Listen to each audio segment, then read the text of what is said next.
I love the movie The Lion King. It's a great story. You know the story. You've probably seen the movie. You know, it's Pride Rock and the great Mufasa the king ruling over Pride Rock, and the evil Uncle Scar who was jealous and wants to take him out, and finally concocts a way to kill him and kills him off and convinces Simba it's his responsibility, and Simba runs off into exile and ends up living in Hakuna Matata land with those two guys, you know, and they're eating bugs together and just kind of living the high life. And you know, everything Simba was destined to be, he like gives up on because he's convinced about this lie about himself, and he buys the lie, which is totally not the truth. And he lives completely away from the destiny that he was supposed to, you know, grasp and take hold of, to be the king of Pride Rock, the future king.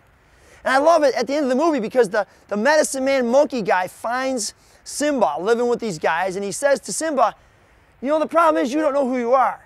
And Simba's like, you're crazy, you're weird. And he says, you want to know who you are? The monkey man says to him, and Simba says, sure. And so the guy says, follow me. And they race through the woods, and he takes him to this lake.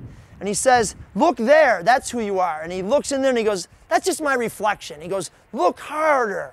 And then all of a sudden he sees the reflection of his father, you know, and his father's voice comes and reminds him of who he is.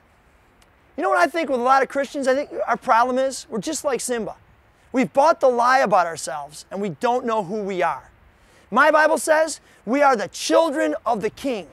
We are destined for greatness. We are destined to live the life of the King, to take over and to run and to rule in His kingdom. But we're living as if we're not the children of the King. We're living as if we're totally clueless about that. You know, Romans 8 says that the Holy Spirit inside of us assures us of our identity, that we are the children of the King. Have you forgotten who you are? Then you maybe need to go to the Holy Spirit and ask Him to remind you that you are a child of the King. Start living like it.